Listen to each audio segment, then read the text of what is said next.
क्या आप यकीन करेंगे कि बॉलीवुड के इतिहास में एक गाना ऐसा भी है जिसे गाने के लिए मोहम्मद रफ़ी साहब ने 10 से 20 नहीं बल्कि कई दर्जनों रीटेक लिए थे। और हैरानी की बात यह है कि संगीतकार नहीं बल्कि खुद रफ़ी साहब भी उस गाने से संतुष्ट नहीं हो रहे थे। आखिर ऐसा क्या था उस एक गाने में जिसने रफ़ी साहब जैसे महान फनकार को भी बेचैन कर दिया था।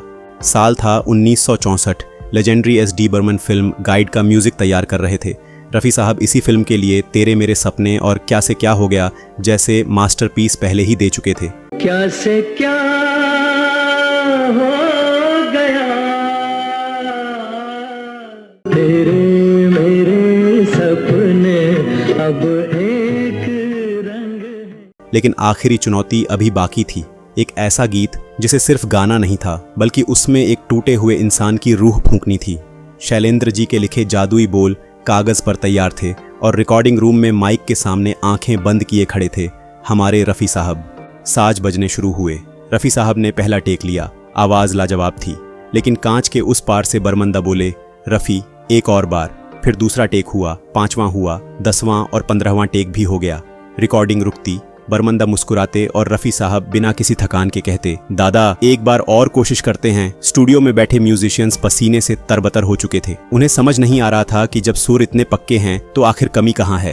टेक दर टेक गुजरते गए। एक वक्त ऐसा आया जब बरमंदा ने खुद कह दिया, रफ़ी अब ये गीत बिल्कुल परफेक्ट है। लेकिन परफेक्शन के उस पार जाने वाले इस फनकार का जवाब सुनकर सब सन्न रह गए। रफ़ी साहब ने कहा, दादा सुर तो लग गए लेकिन गीत में वो दर्द वो तड़प अभी मेरी आवाज़ में नहीं आई है। और फिर रिकॉर्डिंग रूम में वो फाइनल टेक हुआ जिसने इतिहास रच दिया। जब रफ़ी साहब ने गाया, दिन ढल जाए हाय रात ना जाए, दिन ढल जाए, और खासकर जब वो लाइन आई, ऐसे में किसको कौन मनाए, ऐसे में किसको कौन मनाए, तो लगा जैसे कोई इंसान नहीं गा रहा बल्कि एक टूटा हुआ दिल खामोशी से रो रहा है। उनकी आवाज़ की वो हल्की सी कंपकपाहट कोई टेक्निक नहीं थी, वो रफ़ी साहब की आत्मा का दर्द था। गाना खत्म हुआ। स्टूडियो में कोई ताली नहीं बजी, बस एक भारी सन्नाटा छा गया।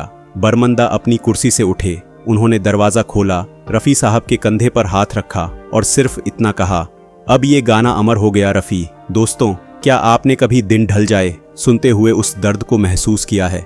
कमेंट्स में बताइए। और रफ़ी साहब के ऐसे ही रोंगटे खड़े कर देने वाले किस्सों के लिए हमारे पेज को अभी फॉलो करें।